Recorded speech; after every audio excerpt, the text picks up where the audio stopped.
ప్రభునందు ప్రియమైన వాళ్ళారా, మీరంతా బాగా ఉన్నారని, మరి ప్రస్తుతం జరుగుతున్న యుద్ధంలో మీరంతా భద్రంగా ఉన్నారని ఆశిస్తున్నాను. ఈరోజు దేవుడు మనకు గుర్తు చేసిన దీవెన 27వ సంకీర్తన మొదటి వచనము.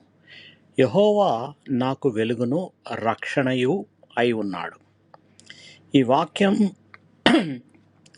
మన జీవితానికి ప్రస్తుత పరిస్థితుల్లో ఒక గొప్ప ధైర్యాన్ని ఇస్తుంది. చీకటి ఎంత గాఢమైనా దేవుడు మన వెలుగుగా ఉన్నప్పుడు మనం దారి తప్పము. సమస్యలు, భయాలు, అనిశ్చితులు మన చుట్టూ ఉన్న యెహోవా మన రక్షణగా ఉంటాడు. మనుషుల సహాయం కొంతకాలం మాత్రమే ఉంటుంది, కానీ దేవుని సహాయం నిత్యమైంది. ఆయన మన ప్రాణదుర్గము, అంటే మనం దాచుకునే సురక్షిత స్థలం. కాబట్టి మనం ఎవరికి భయపడాల్సిన అవసరం లేదు. విశ్వాసంతో దేవుని మీద ఆధారపడితే ఆయన మనకు శాంతిని, ధైర్యాన్ని, సమాధానాన్ని దయచేస్తాడు. ప్రార్థన చేసుకుందాం.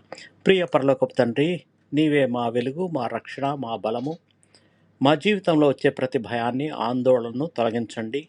నీ సన్నిధిలో మాకు నమ్మకం, ధైర్యాన్ని కలుగు చేయండి.